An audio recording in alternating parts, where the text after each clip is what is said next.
notre chaîne Le Chemin, la Destination, où nous vous aidons et nous vous encourageons à avoir une relation encore plus intime avec Dieu en Jésus-Christ. Bonsoir, mon nom c'est Kémissa Lorinoël. Aujourd'hui, je vais vous présenter le lien d'âme. Bon, déjà, je vous dis, je suis désolée parce que vous n'allez pas pouvoir voir mon visage ce soir, mais j'espère que ce que je vais vous dire va vous bénir quelqu'un de votre entourage et va vous ouvrir vos yeux. Je prie que le Saint-Esprit vous ouvre les yeux et aussi les yeux de ceux qui vous entourent. Amen. Au nom de Jésus-Christ. Donc, le lien d'âme, c'est pas un sujet vraiment qu'on évoque dans les églises, ou peut-être la façon dont ils évoquent ça, ils utilisent pas les deux mots lien d'âme. Peut-être ils vont parler de une seule chair, ou peut-être ils en parlent pas trop. Mais c'est quelque chose qui arrive ou qui peut arriver à quelqu'un, n'importe qui, chrétien ou pas, peu importe la personne, ça peut arriver à quelqu'un au moins une fois dans sa vie. Donc, vraiment, la clé, le but de cette vidéo, c'est vraiment comment combattre le lien d'âme. Les 10 clés pour rompre, les 9 clés, je veux dire, les 9 clés pour rompre les liens d'âme ou le lien d'âme. Donc, qu'est-ce que le lien d'âme, à vrai dire? Le lien d'âme, c'est, comme j'avais dit tantôt, on peut utiliser le contexte d'une seule chair. Le lien d'âme, c'est vraiment un lien. On peut l'utiliser aussi dans le terme spirituel, par exemple en tant que chrétien, mais aussi dans le terme quelqu'un qui n'est, on va dire quelqu'un qui n'est pas spirituel. Par exemple, selon l'Internet, c'est une connexion profonde et intime entre deux personnes qui dépasse le simple lien émotionnel ou physique. C'est comme quand deux personnes, un lien d'âme, ça peut se créer de n'importe quelle façon. C'est comme deux personnes qui sont connectées. Et quand je dis connectées, c'est pas deux personnes qui se détestent. C'est vraiment deux personnes qui ont un lien particulier, qui peut dépasser l'amour, qui peut être l'amitié, qui peut être entre collègues. Et un lien d'âme, ça peut se créer par n'importe qui. Pas forcément quelqu'un avec qui tu as une relation amoureuse. Ça peut être aussi avec un collègue, ça peut être avec un camarade ou une camarade de classe. Ça peut être avec ton patron, ça peut être avec ton pasteur, ça peut être avec ton voisin, ta voisine ou j'en passe. Il y a plusieurs situations concernant pour le lien d'âme. Comme je disais, par exemple, je vais prendre l'exemple de David et de Jonathan. Dans 1 Samuel 18, le verset 1, ça nous dit, David avait achevé de parler à Saül, et dès lors, l'âme de Jonathan fut attachée à l'âme de David, et Jonathan l'aima comme son âme. Donc, si vous connaissez l'histoire de David et de Saül, vous allez savoir qu'il dit souvent que Jonathan et David avaient une profonde relation parce que Jonathan aimait beaucoup David. Et dès qu'il a commencé à aimer David, dès le premier moment. Parfois, lorsque vous allez avoir un lien d'âme avec quelqu'un, ça peut se faire dès le premier jour. C'est pas obligatoirement après, on va dire, 5 semaines, 2-3 mois. Ça peut se faire dès le premier jour. Parfois, vous pouvez ressentir comme une sorte d'attraction, une attirance par rapport à telle personne. Vous sentez, ok, cette personne-là, soit j'ai besoin de cette personne dans ma vie, ou je dois être avec cette personne. C'est comme vous avez une attirance par rapport à cette personne. Quand je dis attirance, ça veut pas forcément dire une attirance sexuelle ou une attirance intime, dans le sens comme une amoureuse, comme j'ai dit tantôt. Ça peut être n'importe quelle sorte d'attraction. Ça peut être même minime au point que vous ne le voyez pas, tout comme ça peut être comme, ok, non, j'ai besoin de cette personne, je dois parler avec cette personne, je dois être amie avec cette personne. Des fois, il y a des relations qui se sont créées comme ça, que ce soit amicalement, que ce soit entre collègues, que ce soit même des relations, des mariages qui se sont créés comme ça, où vous sentez que cette personne-là doit faire partir de votre vie. Aussi, il faut savoir qu'un lien peut être aussi créé avec un objet, mais là, on va pas vraiment dire que c'est un lien d'âme et honnêtement, on va laisser ce sujet-là, cette partie pour une prochaine fois parce que là, on veut parler vraiment entre un lien d'âme entre deux personnes. Personnellement, je pense que le lien d'âme, ça c'est pour moi, je dis vraiment, c'est mon opinion. Je pense que le lien d'âme, c'est l'une des choses les plus difficiles à combattre en tant que chrétien, ou même en tant qu'athée ou quelqu'un qui n'est pas chrétien. Mais c'est difficile pour moi, mais pas difficile pour Dieu. Tout comme le verset qui dit, aux hommes cela est impossible, mais à Dieu, tout est possible. C'est aussi quelque chose qui est un peu difficile à voir, honnêtement, le lien d'âme. Peut-être c'est pour ça que les gens n'en parlent pas, ou bien les gens, peut-être, ils peuvent le voir, mais sans penser à un lien d'âme. Ils peuvent voir deux personnes qui sont très proches, ils disent, ok, ces deux personnes-là sont très proches, mais en réalité, ces deux personnes ont créé un lien, et leur âme s'aime, leur âme s'attire, leur âme s'entendent bien, ou s'entendent d'une mauvaise façon aussi, mais sans se haïr, comme j'ai dit tantôt. Bien sûr, il faut savoir qu'il y a de bons liens d'âme, des liens d'âme positifs et des liens d'âme négatifs.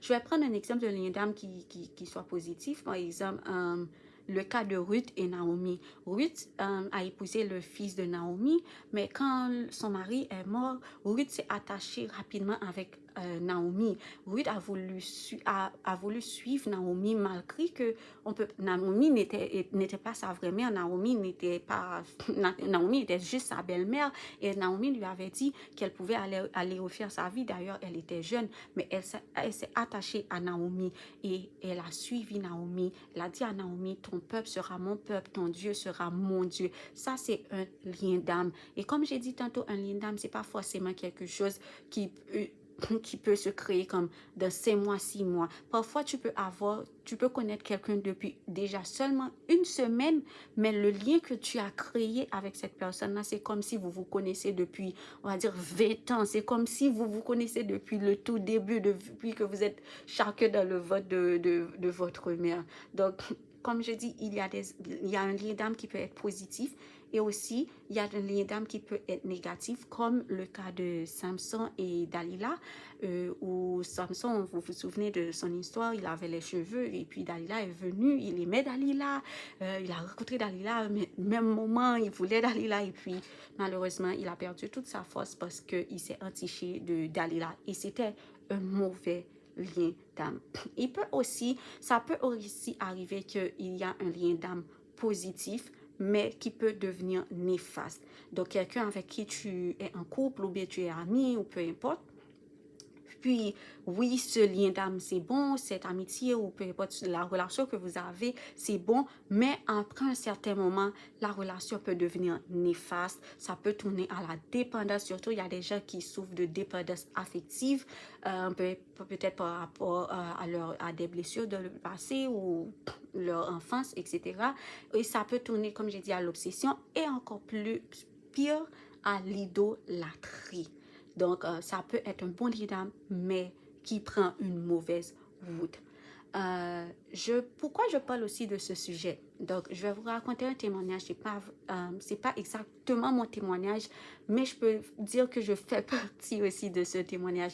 Mais pour savoir aussi que moi aussi, j'ai déjà vécu des liens d'âme. Donc, comme j'ai dit, ça peut arriver à n'importe qui dans la vie, au moins une fois. Et moi, ça m'est arrivé plus d'une fois, je vais vous dire. Et c'est peut-être pour ça que je prends ce sujet à cœur, parce que c'est un sujet, honnêtement, qui est extrêmement sensible pour moi. Ok, voilà, je connaissais une amie, je ne vais pas citer son nom, puis elle connaissait, je vais l'appeler Chantal. Voilà que moi et Chantal, on était très très proches. Puis à un moment donné, Chantal, je devais quitter chez moi. Puis Chantal m'a dit que je pouvais rester vivre avec elle. Puis là, je suis allée vivre avec Chantal. Mais lorsque je devais déménager, j'avais pas vraiment de l'aide pour déménager. Puis Chantal a appelé un ancien ami qu'elle connaissait. Puis il a dit, parce qu'elle avait appelé plusieurs personnes, mais tout le monde était occupé à ce moment. Puis là, elle a appelé cet ancien ami qu'elle n'avait pas parlé depuis des années. Puis elle lui a dit, ok, j'ai une amie, elle s'appelle Kimissa, elle a besoin d'aide, elle doit déménager, est-ce que tu penses que tu peux nous aider? Puis là, effectivement, on va appeler le monsieur que Chantal a appelé, on va appeler Woni. Puis là, voilà que Woni est venu, il m'a aidé, il a aidé Chantal, j'étais vraiment reconnaissante, c'est comme si Dieu avait envoyé quelqu'un pour nous aider. Mais honnêtement, je dois vous dire que dès le premier jour, j'ai aussi un don de discernement des esprits, je rends grâce à Dieu pour cela. Dès le premier jour que Woni est venu nous aider, et j'ai senti que quelque chose était bizarre chez lui. J'ai pas vraiment tout de suite su ce que c'était, mais je sentais qu'il y avait quelque chose. Et honnêtement, j'avais juste hâte que Woni puisse nous aider et qu'il s'en aille chez lui. Je remerciais Dieu infiniment, mais je voulais juste qu'il s'en aille chez lui. Puis là, il a dit, ok, vu que j'ai démonté certains de tes meubles, je vais t'aider dans la semaine pour venir pour monter quelques de tes meubles. Et là, de côté, je voulais pas. de côté, je voulais. Mais de côté, je voulais parce que je savais que j'aurais besoin d'aide pour le faire rapidement. Mais en même temps, de côté, je me disais, il y a quelque chose un peu louche avec Ronnie. Je pense que Ronnie, lui, Dieu l'a envoyé juste pour m'aider une fois, mais ça suffit. Mais j'ai quand même continué, j'ai quand même laissé Ronnie venir m'aider une deuxième fois. Parce que aussi je savais pas, je comprenais pas ce que je ressentais vis-à-vis de lui, je le connaissais pas encore, je sentais juste qu'il y avait quelque chose de louche, c'est comme mon esprit en moi me disait qu'il y a quelque chose par rapport à l'esprit de Ronnie, par rapport à, je sais pas, mais quelque chose n'allait pas. Puis là, le deuxième jour que j'allais voir Ronnie, c'est là que ce jour-là, il avait mis quelque chose sur lui. Je peux dire, je ne sais pas si c'était une sorte de parfum, de quelque chose de la magie noire pour attirer mon amie Chantal. Et puis là, j'ai dit à Chantal, mais j'arrivais pas à sentir l'odeur tellement c'était nauséabond, c'était fort. J'avais envie de vomir, honnêtement, désolée de dire ça. L'odeur, même si tu étais comme à 10 mètres, tu pouvais le sentir. Puis là, j'ai dit à mon amie Chantal, est-ce que tu ressens l'odeur parce que c'est intense, c'est fort, je n'arrive plus à supporter. Puis là, elle me dit, mais non, je ressens rien. Mais je lui dis, non, c'est impossible. Moi, je sais que je souffre de sinusite. J'ai souvent des problèmes de respiration. Mais là, toi, tu n'as aucun problème. Au contraire, c'est moi qui devrais avoir un problème à sentir ça. Mais là, c'est fort. Comment tu fais pour ne pas sentir? Puis là, elle avait rien ressenti. Mais j'ai tout de suite su que Ronnie essayait de courtiser Chantal et voulait sortir avec Chantal. Et dès lors, ces deux-là ont eu un lien d'âme. Et c'est comme si ils étaient en couple depuis 10 ans. Ils se sont tellement rapprochés. Et puis, mon amie Chantal a commencé à faire des trucs pas nets, des trucs qui, quand je dis pas nets, là, honnêtement, je parle des trucs qui ne plaisaient pas, Dieu, honnêtement. Des trucs qui n'étaient pas dans ses principes, des trucs que je trouvais comme si, des trucs pas chrétiens du tout. Je ne vais pas entrer dans tous les détails parce que c'est pas ma vie, c'est pas mon histoire. Je ne veux pas vraiment trop raconter l'histoire de quelqu'un. Et puis là, comme ça, vu que je vivais avec Chantal, puis là, Ronnie venait souvent chez Chantal. Et moi, à chaque fois que Ronnie venait, c'est comme si c'était un démon qui entrait dans la maison. Tellement j'allais pas bien. Mon esprit n'allait pas bien. J'avais tout le temps mal. J'avais comme une sensation à la gorge. Je me sentais mal. Puis là, il y a certaines choses que Ronnie racontait à Chantal qui n'étaient pas du tout bibliques. Puis là, je disais à Chantal, je ne pense pas que cet homme, c'est quelqu'un qui vient de Dieu là. Même s'il te dit qu'il vient de Dieu, je crois pas du tout. Déjà, il y a des choses qu'il fait, il y a des choses qu'il dit. Ça, et puis ton comportement a beaucoup changé. Non, j'avais pas peur de lui, bien sûr, mais ma copine Chantal, elle avait tellement changé. Quand je vous dis, elle avait changé, c'est pas une question de, elle avait changé en 10 mois ou en 6 mois. En à peine 2 semaines, c'était quelqu'un de différent. Et le lien d'âme, surtout quand celui-là est négatif, même positif, mais quand surtout celui-là est négatif, vous pouvez voir le changement parfois rapidement. Vous pouvez voir un lien, comme le lien est tellement fort rapidement, que ce soit positif ou même négatif, comme je l'ai dit. Puis là, et 2 mois, je pense que 2 mois se sont écoulés. J'ai essayé tout le temps de parler à mon ami Chantal. Je parlais, je priais, je parlais. L'histoire commençait à m'étouffer. Des fois, quand Ronnie venait à la maison, étant donné que j'avais ma voiture, je partais, j'allais quelque part, j'allais passer 1 heure quelque part. C'était atroce de voir mon amie avait autant changé et elle ne m'écoutait pas, elle ne voyait pas ce que moi je voyais. Je lui disais, mais lui, il sert quelqu'un d'autre, il sert un autre esprit, il ne sert même pas Dieu. Elle ne voyait rien. Je ne comprenais pas comment cette amie qui était chrétienne, qui était aussi, je peux dire, elle était comme un leader pour moi quand je l'ai connue. Elle était mon support et comment elle faisait pour ne pas voir ça. Je me disais, mais ça fait plus de 10 ans qu'elle était, non, plus de 4 ans, je pense qu'elle était chrétienne et moi, j'étais à peine, à l'époque, j'avais à peine 2 ans depuis que j'avais donné ma vie à Christ. Je me disais, non, mais c'est impossible. Pourquoi moi, j'arrive à tout voir? C'est aussi visible, c'était tellement visible devant mes yeux. Mais malheureusement, elle ne voyait rien. Puis là, quand je priais, mais honnêtement, quand je priais, je pense que je ne faisais pas exactement les bonnes prières. C'est-à-dire, c'est comme si je priais pour... Parfois, on peut prier, on pense qu'on fait les bonnes prières. On se dit, OK, Seigneur, enlève cette personne. Je disais, Seigneur, enlève Ronnie de sa vie, enlève Ronnie de sa vie. Mais je pense que Dieu voulait faire un travail aussi chez mon amie Chantal pour lui montrer. Des fois, Dieu, il prend du temps. Quand je dis il prend du temps, ce n'est pas forcément des années ou des longs mois, mais parfois, Dieu veut faire un travail aussi chez la personne, pas, et même chez nous. Puis là, quand j'ai vu que ça devenait plus grave, bien sûr, ça a commencé à devenir plus grave et ça affectait aussi ma relation avec mon ami et aussi ses enfants, honnêtement. Puis là, je me suis dit, OK, je dois chercher des gens de la communauté pour leur en parler. Ça me désole de parler de sa vie privée, mais là, je ne pouvais plus. C'était insupportable. Puis, puis là, j'en ai parlé à 2, 3 personnes de la communauté, des personnes que Dieu m'avait envoyées. Et là, un mois plus tard, je pense qu'on a été quelque part avec des amis pour prier et tout. Puis c'est là que quelqu'un a eu la révélation. Et quelqu'un a dit à mon ami, il y a quelque chose qui tourne par dans ta vie.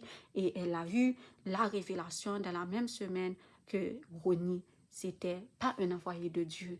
Ronnie, il fallait qu'elle enlève Ronnie catégoriquement de sa vie. C'était très difficile pour elle. Elle a essayé une première fois. Ronnie n'a pas voulu. Puis elle a demandé de la force à Dieu, beaucoup de force. Et elle a pris sa force en main. Et aussi, Dieu lui avait dit de jeter certains trucs que Ronnie lui avait donnés. Et elle les a jetés. Et elle a pris sa force en main. Et elle est allée parler à Ronnie. Et c'est là que elle a été délivrée. Et puis, elle qui pleurait, elle a dit, oh, je ne vais pas pouvoir l'oublier. Je lui ai dit, écoute ma chérie, tu vas l'oublier en une semaine, même pas un mois, tu vas l'oublier tellement rapidement parce que ce lien-là ne venait pas de Dieu. Tu vas voir comment tu vas l'oublier. Effectivement, même pas 2 semaines plus tard, mon ami était comme, mais comment ça se fait que je l'aimais? Comment j'ai pu l'aimer? Je ne comprenais pas, même elle. Des fois, ça crée ça en nous, surtout les liens d'âme négatifs. Ça, après, quand Dieu nous délivre, on est comme, j'arrive pas encore, moi, j'ai fait ça. J'avais un lien d'âme avec quelqu'un, honnêtement, quand Dieu m'a délivré. Même moi, jusqu'à maintenant, je me dis, j'arrive pas à comprendre comment je me suis fait avoir comme ça. Parce que le lien d'âme, quand je dis que le lien d'âme, c'est quelque chose en même temps difficile et il faut vraiment, vraiment la présence de Dieu pour s'en sortir. Donc, maintenant, je vous ai raconté mon expérience. Je vais vous expliquer comment un lien d'âme peut être aussi créé. Ça peut être créé aussi par un besoin excessif. Par exemple, dans le cas de mon amie Chantal, elle avait ce besoin-là d'être en couple. Elle voulait d'un homme dans sa vie. Elle se sentait seule, vraiment seule. Elle avait tellement besoin d'un homme dans sa vie que... Et n'oubliez pas que Satan aussi connaît nos désirs. Il voit nos désirs. Donc, même quand tu as un désir, Satan peut envoyer quelqu'un sur ta route et même Dieu peut envoyer. Donc, c'est pour ça qu'il est bon d'avoir le discernement et le Saint-Esprit. Mais bien sûr que ça peut arriver que nous tombions, désolé, dans la tentation. Donc, un besoin excessif ou n'importe quel autre besoin peut créer un lien d'âme. Donc, un besoin d'avoir quelqu'un. Et quand je parle de lien d'âme, ça peut être un lien d'âme positif et négatif. Donc, le besoin par exemple, mon amie Chantal, c'est parce que j'avais un besoin. Le même jour qu'on a commencé à parler, le même jour, j'ai senti que je l'aimais. Et elle aussi, il y a des choses qu'elle n'avait jamais faites auparavant dans des amitiés. Moi aussi. Et puis, on a commencé à les faire pour chacune. Tellement et jusqu'à maintenant, je bénis le nom de Dieu. Ça va faire 6 ans depuis qu'on se connaît. Et on s'aime tellement. Et vraiment, c'est la main de Dieu qui nous a réunis. Donc, ça, pour moi, dans mon cas, c'était un besoin parce que j'avais à peine quelques mois depuis que j'avais donné ma vie à Christ. J'étais seule, j'avais besoin d'une accompagnatrice, de quelqu'un qui croyait qu'il avait la foi en Dieu et Dieu avait envoyé mon ami qui avait beaucoup de foi en Dieu, qui me complétait et que moi aussi, je pouvais la compléter.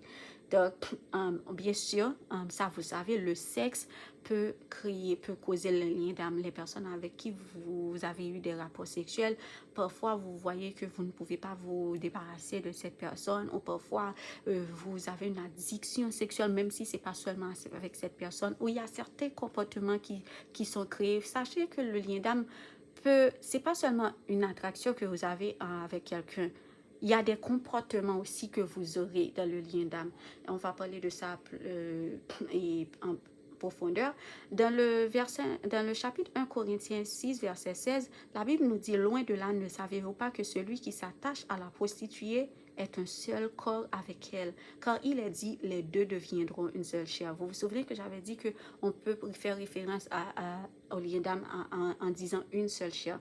Donc la Bible nous fait mention que si on couche avec quelqu'un, surtout qu'on n'est pas marié, ça peut créer un lien d'âme. Parfois, vous êtes en couple avec la bonne personne, mais vous tombez dans l'impudicité. Vous couchez avec cette personne une première fois, vous vous dites, ok, ça ne va pas arriver une deuxième fois, mais ça arrive constamment parce que vous avez déjà créé un lien surtout particulier à travers le sexe. Et maintenant, c'est devenu très difficile pour vous de vous en sortir et vous avez besoin de la puissance de Dieu pour vous en sortir.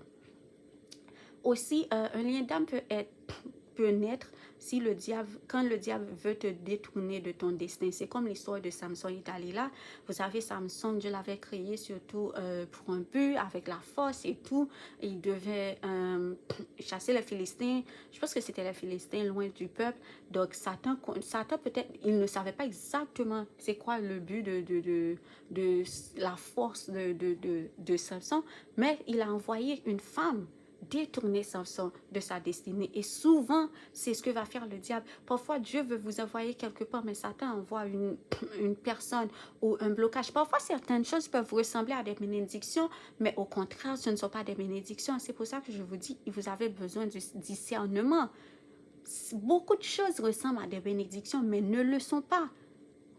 Et ces choses-là vont commencer vous allez voir que votre vie, au lieu d'avancer, votre vie c'est comme si elle s'éteignait, honnêtement.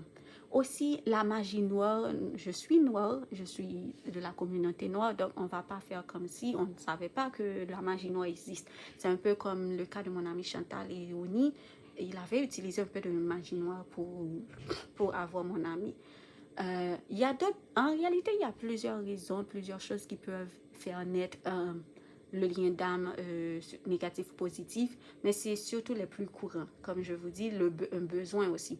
Et aussi, une dernière chose qui peut faire naître le lien d'âme, c'est la sensation d'être faible et qu'on a constamment besoin de quelqu'un. Par exemple, un pasteur et un fidèle qui a constamment besoin du pasteur pour tout. Au lieu de prier, pasteur, priez pour moi. Au lieu d'avoir une relation avec Dieu, ah, pasteur, je dois vous expliquer quelque chose. C'est comme si la personne la place que la personne devrait donner à Dieu, la personne commence à donner cette place au pasteur, ou même parfois dans un mariage aussi, ça peut arriver. Donc, la personne a constamment besoin.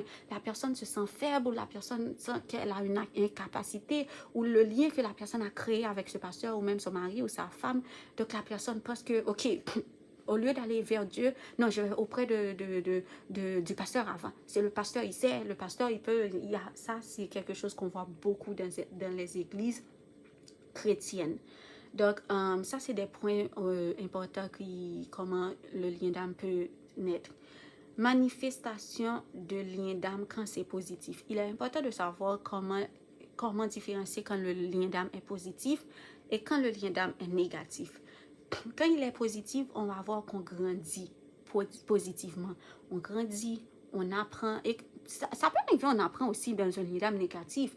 Mais ce qu'on va voir, c'est qu'on ressent aussi la paix. Quand je dis on ne ressent pas juste la paix, mais il y a la paix autour de nous.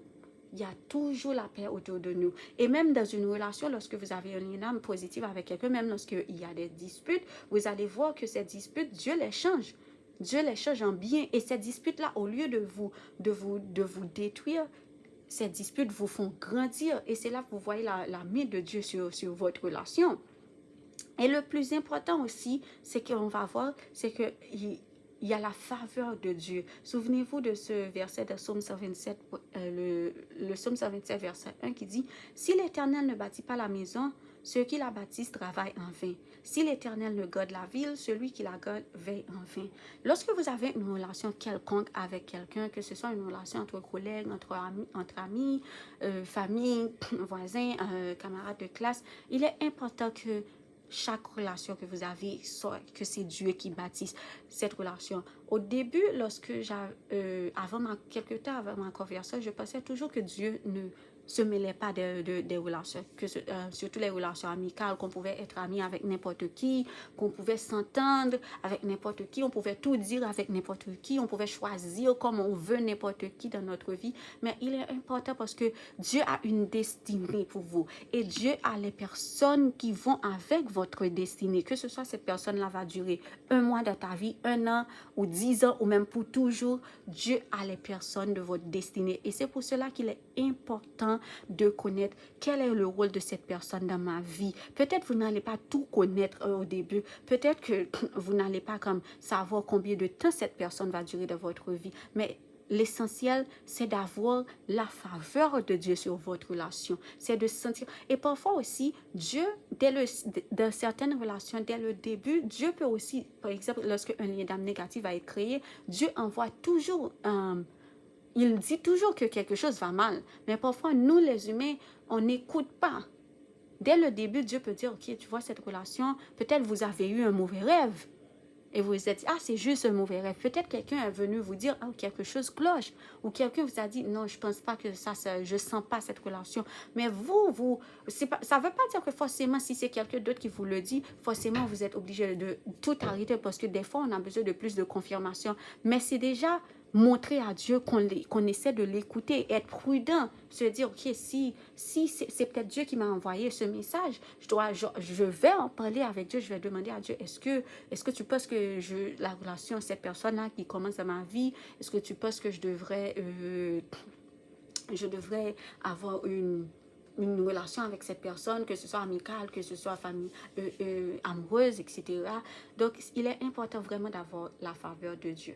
Les manifestations de liens d'âme quand c'est négatif, là, ils sont nombreux. Je dis bien ils sont nombreux, pas parce qu'il n'y a pas beaucoup de positivité, mais il y en a beaucoup de positivité dans le lien d'âme positif. Et je pense que j'avais mentionné la paix, oui. Il n'y a pas de confusion dans le lien d'âme et positif parce que Dieu n'est pas un Dieu de désordre, mais de paix. Corinthiens 14, verset 33. Donc, les manifestations de lien d'âme, quand c'est négatif, l'aveuglement, c'est la première chose que vous allez voir. Que ce soit, si c'est vous qui subissez le lien d'âme, que ce soit dans mon cas, j'ai déjà subi le lien d'âme où j'étais aveugle vraiment, ou que ce soit, mais là, comme on parle du cas de mon amie Chantal, donc là, on parle vraiment de l'aveuglement de Chantal. Donc, comme je disais, l'aveuglement, c'est la partie vraiment, quand quelqu'un est aveuglé, quand quelqu'un a un lien d'âme négatif, la personne est vraiment aveuglée. Donc, peu importe ce que vous dites à cette personne, ok, cette amitié est mauvaise, cette relation est mauvaise, ce travail-là avec ce collègue-là, c'est mauvais. Peu importe ce que vous allez dire, la personne est aveuglée. Et c'est en quelque sorte le but de lien d'âme négatif. Que la personne soit aveuglée, n'écoute rien, ne comprend rien. Même si c'est tellement visible à vos yeux, vous voyez et vous dites que, mais comment ça se fait que la personne ne voit pas? Comment ça se fait que la personne ne remarque pas? Comment ça se fait? La personne est vraiment aveuglée. Et aussi, d'autres points négatifs que vous pouvez trouver dans le lien d'âme négatif, c'est la dépendance. Comme j'ai tantôt parlé, beaucoup de personnes ont une dépendance affective. Ce point-là aussi, c'est pas forcément le lien d'âme peut être négatif. Ça peut être un lien d'âme que vous avez avec quelqu'un que Dieu veut dans votre vie, mais malheureusement, vous avez développé une dépendance affective. Peut-être que vous étiez déjà quelqu'un de dépendant et quelqu'un qui avait déjà une dépendance affective et puis avec cette personne, vous l'avez encore plus développé et c'est quelque chose vraiment à corriger. Mais ça peut être aussi un signe de lien d'âme négatif. Donc, si vous voyez ça aussi, vous devriez réfléchir. Si c'est vous qui vivez le lien d'âme, vous demandez, OK, est-ce que je vis un lien d'âme? Comment le savoir? Ou est-ce que mon ami, mon mari, ma femme, ou peu importe qui, vit un lien d'âme? Comment le savoir? Ça, ce sont les signes. Aussi, il n'y a pas de limite entre vous et la personne avec qui vous avez le lien d'âme. Ça, c'est un signe négatif.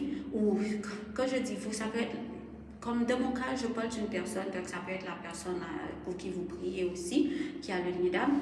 Donc, il n'y a pas de limite. C'est comme si vous êtes dans une relation, vous avez une relation, que ce soit amicale, amoureuse avec quelqu'un, mais vous n'imposez pas de limite. Vous faites tout, vous laissez la personne franchir certaines choses dans votre vie. La personne met son pied dans des aspects de votre vie que la personne ne devrait pas. Par exemple, je prends le cas d'un collègue. Le collègue, il commence à faire des choses, à vous dire des choses, à se mettre comme... En tout cas, bref, il y a tellement plusieurs cas que, honnêtement, je pourrais dire, mais au lieu de mettre des limites avec ce collègue, vous dites, ok, non, là, il y a des choses que je ne veux pas que tu rentres, il y a des choses que je ne pourrais pas faire, il y a des choses que non. Mais au lieu de ça, parce que vous appréciez tellement cette personne-là, vous dites, ok, je vais le faire. La personne abuse de vous aussi, vous vous dites, ok, je vais le faire, vous n'avez jamais de limite. Ça, c'est un signe de lien d'âme négatif. Et aussi, on a la sensation de bien-être. On ne peut pas s'en décoller ni s'en détacher. Ça aussi, ça peut être non, la sensation de bien-être, cette partie-là, oui, ça peut être un lien d'âme positif aussi, mais le fait qu'on ne peut pas s'en détacher, s'en décoller, parce que Jésus a dit, je suis venu mettre la séparation entre père et fils, entre frères et sœurs, entre familles. Donc, si tu es dans une relation où, par exemple, Dieu te dit, par exemple, Abraham, Dieu a dit à Abraham, va avec ton fils, donne-moi ton fils en sacrifice. Donc, Abraham avait mis tellement Dieu en premier que Abraham a pris son fils, sachant que c'était triste, mais il était prêt à donner son fils parce qu'il faisait confiance à Dieu, parce qu'il avait mis Dieu en premier de sa vie. Mais si toi, tu te trouves dans une position où, peu importe, les gens te disent, ok, cette relation est mauvaise, ou Dieu tu commences à te le dire, mais tu refuses, tu veux pas te détacher, peu importe ce qui arrive, tu veux pas. Ça, c'est un signe que le lien d'âme est négatif. Aussi, le manque de paix, bien évidemment. On sent que quelque chose ne va pas. Certaines fois, parfois tu ressens un peu de la confusion, mais après tu te dis, ah, c'est rien. C'est ça aussi que tu es tellement optimiste. Tu te dis que tout va bien, il n'y a aucun problème. Ça aussi, ça rentre dans l'aveuglement. Et comme j'ai dit tantôt, les autres vont le voir, mais pas vous. Ou vous allez le voir, mais pas la personne qui vit dans le lien d'âme. Et pour connaître aussi les signes d'un lien d'âme, regardez aussi autour de vous. Regardez votre comportement. Qu'est-ce qui a changé? Qu'est-ce qui a changé dans vos comportements? Qu'est-ce qui a changé? Est-ce que ce lien que vous avez créé avec une personne, est-ce que ça cause des problèmes dans d'autres relations que vous avez? Parce qu'un lien d'âme que Dieu a créé, une personne que Dieu a créée pour mettre dans ta vie, n'est pas censé causer problème à d'autres relations ou d'autres aspects de ta vie. Parce que Dieu n'aime pas le désordre. Dieu est un Dieu de paix et non un Dieu de désordre, comme on l'a dit dans 1 Corinthiens.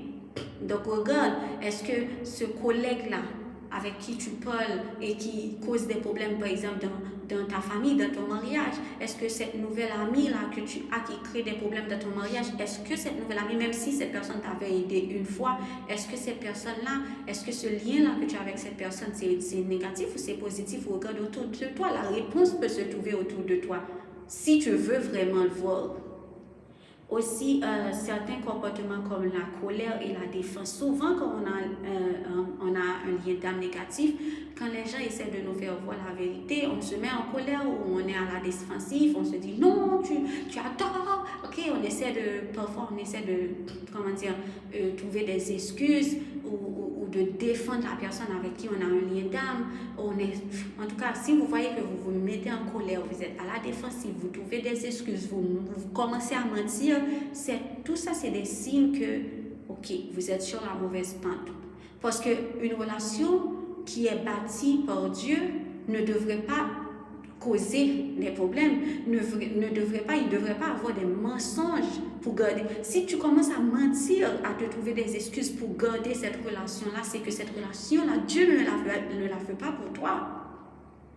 Si tu te mets en colère contre les autres pour cette relation, je peux comprendre certaines fois, par exemple, tu es marié, quelqu'un te dit quelque chose de mal sur ta femme, là tu peux dire à la personne, ok, non, tu respectes ma femme, etc. Là, vous voyez, je ne parle pas de ça, je parle vraiment, tu te mets en colère quand on te dit, ok, ça c'est pas bien. Qu'on te dit là. Et des fois, tu sais que la personne qui te le dit, c'est quelqu'un qui a le discernement, c'est pas quelqu'un de la rue, c'est pas quelqu'un qui est jaloux. C'est pas quelqu'un, tu ne t'interroges même pas, tu ne vas pas auprès de Dieu pour dire à Dieu, ok, pourquoi cette personne n'arrête pas de me dire ça? Au contraire, c'est comme si tu veux battre cette personne, tu commences à mentir, à faire des choses derrière. Tu commences à te cacher et tout ce qui se fait dans l'ombre ne vient pas de Dieu. Tout ce qui se fait en cachette, dans le secret, ne vient pas de Dieu. Aussi, rechute. Parfois, tu vois que tu tombes encore tout le temps. Tu veux t'éloigner de cette personne, mais tu retombes. Ça, c'est aussi un signe de lien d'âme négatif. Parce que tu retombes, tu essaies. Ça m'est déjà arrivé, j'étais dans un lien d'âme avec quelqu'un, j'ai essayé, je retombais. J'ai essayé le lendemain, je retombais. Jusqu'à ce que je dis à Dieu, mais Dieu, s'il te plaît, aide-moi. Aussi, on se sent faible. On se sent faible, ça c'est un autre signe, c'est comme si tu as l'incapacité de partir. Tu te dis, ok, je ne pourrai pas partir, non, je me sens bien, non, je ne peux pas, oh non, cette personne est bonne pour moi, non, tu te sens, c'est comme si tu n'as pas la force, tu es faible, tu te sens faible, et ça, c'est pas des signes. Dieu ne veut pas que tu sois une personne faible, au contraire. Pourquoi, là, je finis avec les signes pour commencer à voir si c'est un lien d'âme négatif. Une autre question peut-être que vous allez vous poser, pourquoi même si c'est négatif, on est quand même aveuglé, on ne voit pas ce négatif? C'est un peu comme une femme qui est dans une mauvaise relation, puis tout le monde voit, mais jamais cette femme. Pourquoi on ne voit pas? Pourquoi on est aveuglé? Parce que pour nous on est aveuglé parce que pour nous la relation est bonne. Parce que pour nous rien ne va mal. On commence à, parfois aussi, par exemple, une femme qui est dans une mauvaise relation avec un homme, elle va commencer à trouver des excuses pour cet homme. Ah, ok, c'est pas de sa faute, il était en colère. C'est pas de sa faute, il sait pas ce qu'il fait. C'est pas de sa faute, c'est le diable. C'est pas de sa faute. Non. C'est pas de sa faute, il blaguait. Vous commencez à trouver des excuses, vous êtes complètement aveuglé parce que vous pensez que vous êtes bien là où vous êtes, mais vous ne l'êtes pas. Et parfois aussi, la personne est aveuglée parce que tu vois que c'est déjà arrivé à plusieurs personnes, quelqu'un t'a aidé, puis tu as peur tu as peur de sortir cette personne de ta vie parce que cette personne t'avait aidé. Tu te dis non, ok, non, je ne peux pas repousser cette personne m'avait aidé quand j'en avais besoin. Oui, Dieu l'avait envoyé pour t'aider, mais pour un temps. Si Dieu n'a pas dit à cette personne, si Dieu ne veut pas que la relation dure plusieurs années ou plusieurs mois, pourquoi toi tu veux persister? Dieu avait peut-être, ou peut-être même que ce n'était pas Dieu qui avait envoyé cette personne t'aider. Ce n'est pas toute aide qui vient de Dieu, ce n'est pas toute chose qui ressemble à une aide. C'est comme cette dame, je me souviens, j'ai oublié son nom, mais elle a cette chaîne-là, Vie TV, Josiane, Tata Josiane. Puis elle expliquait qu'une fois, elle avait une amie qui peut-être qui n'avait pas d'endroit où habiter. Puis elle s'est dit, ah, je vais lui dire de venir chez moi. Puis elle croyait bien faire. Mais elle a dit qu'il y a eu beaucoup de dégâts dans sa famille à cause de cette aide. Toute aide ne vient pas du Saint-Esprit. Toute chose. Parfois, le diable envoie quelque chose sur ta vie que tu penses que cette personne t'aide. Mais au contraire, cette personne est venue pour détruire ce que tu possèdes, pour détruire ta vie, pour détruire tes finances, pour détruire ton mariage, pour détruire tes enfants, pour détruire tes études. Tu ne peux pas toujours garder tout le monde dans ta vie. Si tu as besoin de Dieu, parce que Dieu voit tout, il sait, il connaît le cœur des gens. Il sait aussi, parfois la personne, c'est pas forcément quelqu'un de mauvais. Tu peux avoir un lien d'âme négatif avec quelqu'un qui n'est pas une mauvaise personne. C'est juste que la destinée, ce que Dieu a prévu pour toi, cette personne ne peut pas en faire partir. Parfois aussi, tu es une bonne personne, mais avec la mauvaise relation, tu commences à développer des caractères d'une mauvaise personne, tu commences à être violent. Tu te disais, mais moi, j'ai jamais été violent. Ben, c'est parce que tu es dans une mauvaise relation. Tu commences à mentir, mais moi, j'ai jamais été un menteur. Parce que tu es dans une mauvaise relation. Et parfois, cette même personne-là avec qui tu as un lien d'âme commence à devenir mauvais aussi. Il faut connaître vraiment l'importance, comme les dangers qu'il y a dans le lien d'âme. Tu peux te dire, ah, moi, je me connais, je ne vais jamais faire telle chose. Mais la désobéissance peut amener à beaucoup de mauvaises choses. Le fait que tu restes dans cette relation-là que Dieu n'approuve pas, il va quand même avoir des conséquences néfastes, graves. Peu importe. Ne pense pas que tu peux t'en échapper. Et parfois aussi, on peut être aveuglé parce que la personne avec qui on a un lien d'âme est tellement rusée. Cette personne-là nous connaît tellement bien. Cette personne-là sait ce qu'on a besoin d'entendre, sait ce qu'on veut. La personne nous dit ce dont on a besoin d'entendre, ce dont on veut. La personne sait comment nous avoir. La personne connaît tes désirs. C'est ce qui est arrivé à mon ami Chantal. Et ce monsieur Oni connaissait mon ami par cœur.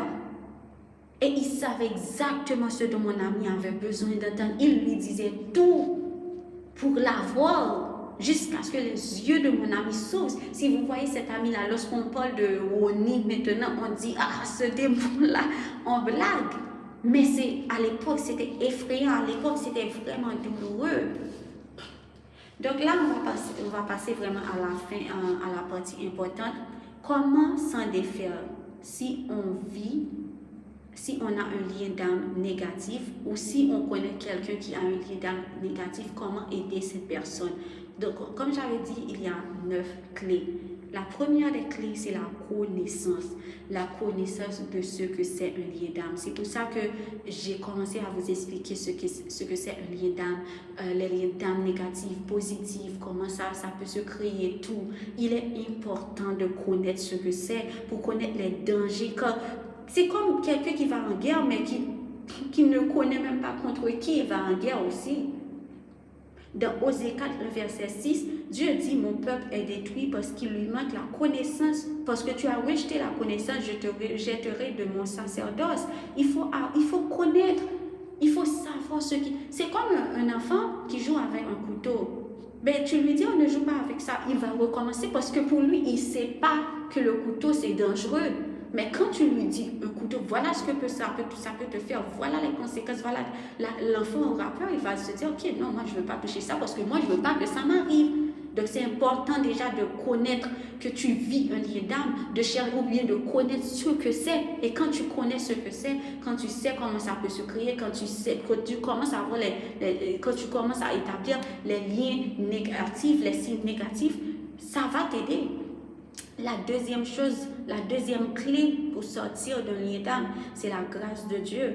Quand on ne peut pas être délivré d'un lien d'âme sans Dieu, impossible. Et je vous dis ça vraiment, c'est important parce que lorsque j'avais vu mon ami vivre ce lien d'âme, j'ai tout essayé. Quand je vous dis, j'ai tout essayé, j'ai parlé, j'ai passé.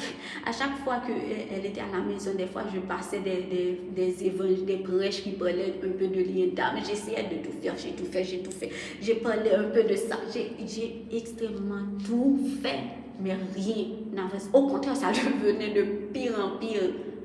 Et c'est là que j'ai compris, je ne pourrais rien faire. Dieu seul peut la délivrer. Et parfois, nous, on est comme ça, on essaie de tout faire, de prendre la place de Dieu, mais c'est Dieu qui peut te délivrer de quelqu'un, que ce soit d'un lien d'âme ou de quelque chose d'autre. Troisième clé dont on a besoin, c'est vraiment, peut-être que vous allez négliger ça, mais c'est la force et la patience. Et croyez-moi, vous avez besoin de la force et de la patience. Que ce soit vous qui vivez un lien d'âme ou que ce soit quelqu'un que vous connaissez qui le vit. Parce que moi, honnêtement, si je n'avais pas la force, je pense que j'allais abandonner. J'allais quitter chez mon amie, peut-être qu'elle serait, non, je ne vais pas dire qu'elle serait dans ça parce que Dieu allait quand même la délivrer, mais j'aurais perdu une amie. Et il m'a fallu de la patience parce que quand vous voyez ça, parfois c'est comme si un jour que la personne fait dans le lien d'âme, c'est comme si c'était une année, honnêtement. Je ne vais pas vous mentir, c'est comme si chaque jour. Moi, je pense que ça a duré 2 mois ou peut-être 3 mois ou plus, mais c'est comme si ces 2 mois-là, c'était 2 ans. Je vous dis, c'est comme si c'était 2 ans. Tellement pour moi, c'est pour ça que je dis que le lien d'âme, c'est la chose la plus difficile, en tout cas de mon opinion, parce que vraiment, c'est quelque chose de douloureux que j'ai vécu. Et je l'ai vécu que ce soit avec mon ami ou que ce soit dans ma vie personnelle aussi. Et vous avez aussi besoin de patience envers vous, même si c'est vous qui vivez de ça. Parce que je me souviens quand j'étais dans un lien d'âme, j'arrêtais pas de me juger, de me détester, de me dire tu me dégoûtes, Kémissa, mais non. Dieu était patient avec moi et Dieu m'a aidé à m'en sortir. Et même quand je m'en suis sortie, je me détestais aussi. Dieu m'a dit non, pardonne-toi. Moi, je ne t'ai pas détesté.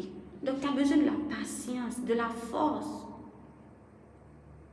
Tu as besoin de la force surtout pour savoir que si tu enlèves cette personne de ta vie ou si tu imposes des limites, ça ne veut pas dire que ton destin va être gâché. Ça ne veut pas dire que tu vas rester seul, tu vas rester dans la souffrance ou que tu ne vas plus recevoir de l'aide. D'ailleurs, ton secours ne vient pas de l'homme mais de Dieu. Qui préfères-tu perdre aujourd'hui, Dieu ou quelqu'un? Tu préfères perdre Dieu au lieu de perdre cette personne parce que tu te dis cette personne m'a aidé 2 ou 3 fois. Mais d'ailleurs, qui t'a envoyé de l'aide? C'est Dieu. Et parfois même, c'était même pas Dieu. C'est Dieu qui est ta source. C'est Dieu qui pourvoit. Il utilise n'importe qui. Il peut utiliser un inconnu, un objet, le vent, peu importe. Tu ne dois pas dépendre de quelqu'un tout simplement parce que tu dis, ok, je suis dans le pétrin, je ne vais pas mettre des limites, je ne vais pas faire quelque chose parce que j'ai besoin de cette personne. Non. Tu as un lead-down. Tu ne mets pas Dieu en premier là quand tu fais ça. Tu as besoin de la force pour lâcher prise, pour laisser Dieu prendre le contrôle. Tu as besoin de ça. Ton avenir ne doit jamais dépendre des gens, ni de l'aide que les gens pourvoient, ni du peu d'amour que tu reçois de cette personne, ni tu dis, ok, peut-être que je ne vais plus blaguer, j'aurai plus d'amis, c'était la seule personne que je connaissais, non, de la même façon que si c'était Dieu qui l'avait envoyé, Dieu est capable d'envoyer quelqu'un d'autre. Parfois toi-même tu bloques ta destinée. Parfois Dieu veut envoyer quelqu'un d'autre. Parfois Dieu veut faire un changement dans ta destinée, mais parce que tu refuses de lâcher prise avec cette personne, tu restes bloqué. Tu as besoin de la douceur envers toi et envers l'autre personne. Parce que honnêtement, des fois, j'avais envie de crier sur mon ami. Mais Dieu m'avait aidé à avoir de la douceur. La 4e clé qui est aussi importante, tu as besoin de la révélation de Dieu. Parce que c'est Dieu seul qui peut te montrer qui peut te révéler que ce don que tu... Vous vous souvenez de Paul qui autrefois s'appelait Saul, qui tuait beaucoup de chrétiens malgré on lui disait Jésus existe, Jésus est le Fils de Dieu. Ça, c'était pas son problème. Malgré ce qu'on lui disait, il voyait les miracles, mais il était aveuglé. Jusqu'à ce que Jésus vienne auprès de lui, Jésus lui dit, pourquoi tu me persécutes? Il a fallu d'une phrase. Qui sait qu'est-ce que Jésus a parlé dans son cœur? Qui sait qu'est-ce qui s'est passé pendant ces 3 jours où il n'a pas mangé, il n'a pas bu? Mais il a eu la révélation. Si tu veux être délivré, demande à Dieu la révélation des choses que tu ne vois pas. Ou prie pour cette personne, dis à Dieu, s'il te plaît, non pas pour moi, mais pour cette personne. Révèle-lui. Révèle-la ce qu'elle ne voit pas. La révélation est importante. Je dis toujours que la révélation, c'est la moitié du chemin. La moitié. Que Dieu te révèle les choses que tu ne voyais pas, les conséquences, les mauvais changements, le fait qu'au lieu de grandir, tu régressais, que Dieu te révèle les choses cachées. Au nom de Jésus-Christ. La 5e clé, c'est la puissance de Dieu. Parfois, il faut savoir aussi que dans certaines situations, Dieu peut prendre les choses en main. Par exemple, parfois tu as un lien d'âme et tu ne sais même pas trop que tu as un lien d'âme et puis Dieu crée une situation et puis la personne sort de ta vie ou que tu sors de la vie de cette personne. je pense que c'est quand même arrivé une fois quand même dans votre vie que vous avez vu qu'il y avait quelqu'un dans votre vie et puis une situation est venue d'un coup et puis boum, vous parlez plus et même vous vous dites mais attends, pourquoi on se parle plus? Je ne me rappelle même pas. C'est banal la raison pour laquelle on se parle plus. Dieu a pris les choses en main parce que Dieu a vu ce que vous ne voyez pas aussi. Il l'avait vu. C'est un peu comme David. David était attaché à Jonathan, malgré que Saül détestait David depuis le commencement, mais David restait toujours dans le palais jusqu'à ce que Dieu crée une situation. Dieu laisse David voir que Saül en veut à sa vie. Saül va le tuer. C'est là qu'il a dit, ok, cette fois je quitte le palais, je quitte Jonathan, je pars. Il a couru pour sa vie. Dieu lui a montré les choses, Dieu lui a révélé aussi. Parce que parfois, toi, tu penses que tu vis bien, mais dans le monde spirituel, ta vie est en train de se détruire. Ton mariage, tes finances, ta santé, quand même la santé peut être touchée aussi dans un état négatif. Le 6e clé, et c'est la clé la plus importante, et c'est une clé que mon amie, honnêtement, je peux dire qu'elle avait du mal, et c'est ce qui peut-être a causé tous ces blocages, c'est mettre Dieu en premier. Il y a un verset dans la Bible qui dit « Soumettez-vous à Dieu, résistez au diable et il fuira loin de vous. » Donc oui, mets Dieu en premier. Parce que plusieurs fois, vous ne pouvez pas sortir de cette relation parce que Dieu n'est pas le premier dans votre vie.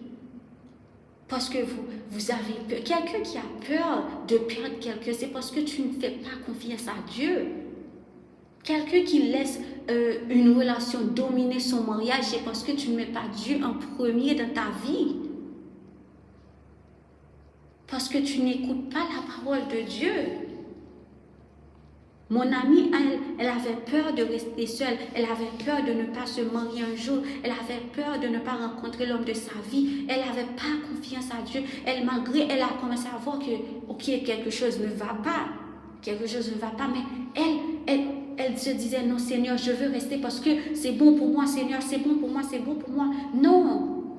Et déjà, si tu as peur d'aller auprès de Dieu pour lui demander de l'aide, c'est déjà parce que Dieu n'a pas la première place dans ta vie. Parce que automatiquement, tu mets Dieu en premier, tu vas te dire, Seigneur, que ta volonté soit faite, non pas ma volonté. Seigneur, cette relation-là, que tu la brises, que tu la détruises. Et crois-moi, au moment même où tu diras à Dieu, on dit souvent que la prière que Dieu répond le plus rapidement, c'est les prières où tu dis à Dieu, Seigneur, fais ce que tu veux de moi, brise cette relation. Et honnêtement, c'est tellement vrai. Tu dis ça à Dieu, c'est comme si j'ai l'impression, la même semaine, Dieu va t'écouter. La même semaine. C'est comme si Dieu attendait que ça. Donc, la 7e clé que vous avez besoin, c'est 3 choses, la prière, la foi et le jeûne. Surtout lorsque l'emprise est forte. Même si vous avez la révélation, vous avez besoin de prière, de la parole de Dieu, de la foi pour vous en sortir de là. La foi que, ok, j'étais dans un lit d'âme, honnêtement, je pensais que jamais j'allais pouvoir m'en sortir. Tellement, ça avait l'air tellement puissant. Puis là, je me suis dit, non, je ne vais pas compter sur mes capacités, mais je vais avoir la foi en Dieu. Et je ne vous dis pas, 2 jours après, ce qui était tellement impossible à mes yeux, 2 jours après, je m'en suis sortie. Dieu m'a délivrée. Et c'est depuis là que je me suis dit, attends, mais vraiment rien n'est impossible à Dieu. Comment même moi, je me dis jusqu'à maintenant, comment Dieu a fait tellement cette situation était impossible devant mes yeux. Même le cas de mon ami dont je vous parle. Donc, j'ai jeûné. Mon ami avait jeûné aussi pour se sortir lorsqu'elle a eu la révélation. La 8e chose, la 8e clé, c'est le support des autres. Parfois, vous pensez que vous n'avez pas besoin de support pour vous en sortir. Parfois, vous avez peur de raconter aux autres ce que vous vivez. Parfois, vous voyez aussi que vous êtes dans une mauvaise relation, mais vous avez peur de vous en sortir. Demandez à Dieu de vous envoyer des gens pour vous aider, à qui vous pouvez parler, des gens honnêtes, discrets. Et si toi aussi, tout comme j'ai cherché le secours de Dieu, j'ai cherché des amis à qui en parler pour mon ami Chantal, qui m'ont supporté, qui m'ont aidé de la prière, qui ont aidé mon ami Chantal. C'est vraiment, j'avais besoin de ça. Si tu as besoin de support, demande-le à Dieu. Je ne te dis pas de mettre la vie privée. Parfois, Dieu peut te dire de te taire. Écoute Dieu. La dernière clé, c'est l'obéissance et la plus importante. Ça, c'est surtout si Dieu n'a pas enlevé la situation, parce que ça peut arriver qu'il crée. Et parfois, il peut créer la situation et puis il enlève la personne de votre vie, mais vous n'écoutez pas, vous retournez dans cette même relation. Et c'est pour cela que vous avez besoin d'obéissance.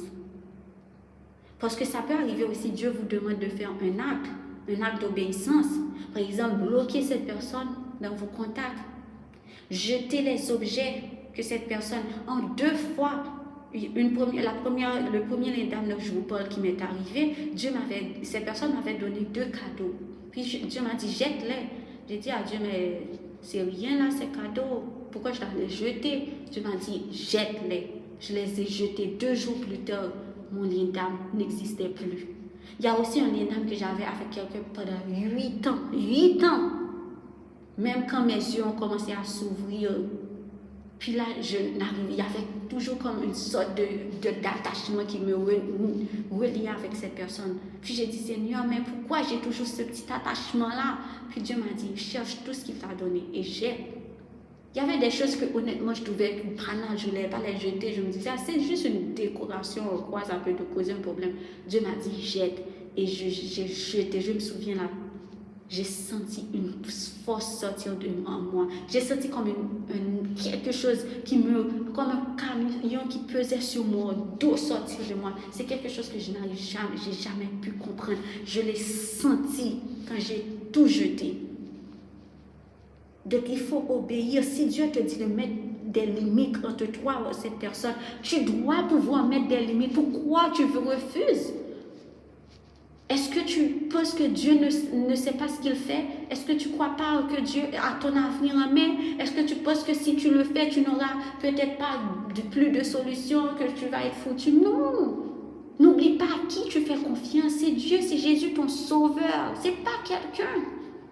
Ça peut être aussi, Dieu peut te dire d'abandonner un lieu, tout comme David. C'est vrai qu'il devait être roi en Israël, mais Dieu lui a dit, pour le moment, tu quittes là où tu es. Là où je vais te donner, mais pour le moment, quitte. Parce que là, les gens qui sont là, si tu restes dans ce lieu, ils vont détruire ta destinée. Et peut-être que David a dit, mais pourquoi je dois quitter? Je vais être roi, c'est là que je vais être roi, je ne dois pas quitter. Sinon, comment je vais faire pour être roi? Mais non, il a quitté, quitte le lieu. Même si c'est un lieu, peut-être plus tard, si Dieu le veut, tu vas retourner, mais en attendant, quitte. Tu te dis, mais où est-ce que je vais? Je n'ai nulle part où aller. Quitte le lieu. Dieu a un endroit pour toi. Parfois, vous voyez une solution, vous vous dites, ok, c'est Dieu qui l'a envoyé. Parfois, non, ce n'est pas Dieu, c'est le diable qui essaie de détruire ce que Dieu avait construit dans ta vie. Le diable a vu ce que Dieu a construit dans ta vie. Le diable veut le détruire. Et toi, tu vois une opportunité là où il y a un poison. Là où il y a un piège, un trou, toi tu vois une opportunité, demande à Dieu de t'ouvrir les yeux pour voir ce que tu ne voyais pas. Mes amis, je vous dis, ce sujet c'est extrêmement important. Extrêmement important. Et veillez, quand Satan rôde autour de vous. Et croyez-moi, toute votre vie, il va essayer d'envoyer des relations, que ce soit pour détruire votre mariage, votre famille, votre travail, vos enfants, vos finances, votre santé. Veillez. Demandez à Dieu le discernement. Parlez à Dieu lorsque quelqu'un rentre dans votre vie. Demandez à Dieu quel est le rôle, aide-moi à avoir une relation saine avec cette personne si c'est ta volonté. Si cette personne doit durer quelques années ou quelques mois de ma vie ou quelques jours ou juste quelques heures, Seigneur, qu'aucun attachement éternel puisse se faire entre moi et cette personne. Donnez la première place à Dieu. Invoquez Dieu dans tout ce qui arrive dans votre vie. Évitez des malheurs. Évitez des conséquences. L'ennemi veut détruire ce que Dieu vous a donné. Il veut détruire votre vie. Et en vous donnant un lien d'âme négatif, il va le faire. Parfois, vous pensez que l'ennemi va vous détruire, peut-être en faisant telle chose, ou bien peut-être l'ennemi va me détruire seulement si j'ai menti, seulement si j'ai volé. Mais non, L'ennemi envoie des gens. Il envoie des gens pour vous détruire, pour détruire votre paix, pour détruire vos finances, pour détruire votre santé, pour détruire votre mariage. Ouvrez vos yeux, ouvrez vos yeux. Demandez à Dieu de vous donner la force pour ne pas tomber dans la tentation. Quand la tentation, elle est là, fuyez la tentation, mes amis. Fuyez, ne laissez pas l'ennemi détruire ce que Dieu vous a donné, ce que vous avez bâti. L'ennemi veut détruire même vos autres relations avec une seule relation. Si tu vois que tu as une seule relation dans ta vie, mais elle veut détruire 5 autres relations, dis-toi qu'il y a quelque chose. Une relation ne peut pas détruire, ne doit pas détruire ton mariage. Dis-toi qu'il y a quelque chose. Demande à Dieu de l'aide. C'est tout ce que je voulais vous dire aujourd'hui. J'espère que ça vous a aidé et que le Saint-Esprit vous ouvre les yeux, ou ouvre les yeux aux gens qui sont autour de vous. Que vous fuyiez la tentation. Que vous ayez la force de Dieu en vous. Que vous fassiez confiance à Dieu, qu'il est capable de tout. Que vous n'ayez pas peur de perdre, parce qu'avec Dieu, vous ne perdez jamais. Que vous mettiez Dieu en premier lorsque une situation, une aide, une opportunité viennent devant vous. Vous demandez à Dieu, est-ce que c'est lui qui les a envoyés? Que vous fassiez la volonté de Dieu. Je prie que ça soit votre partage et aussi mon partage au nom puissant de Jésus-Christ. Passez une bonne soirée.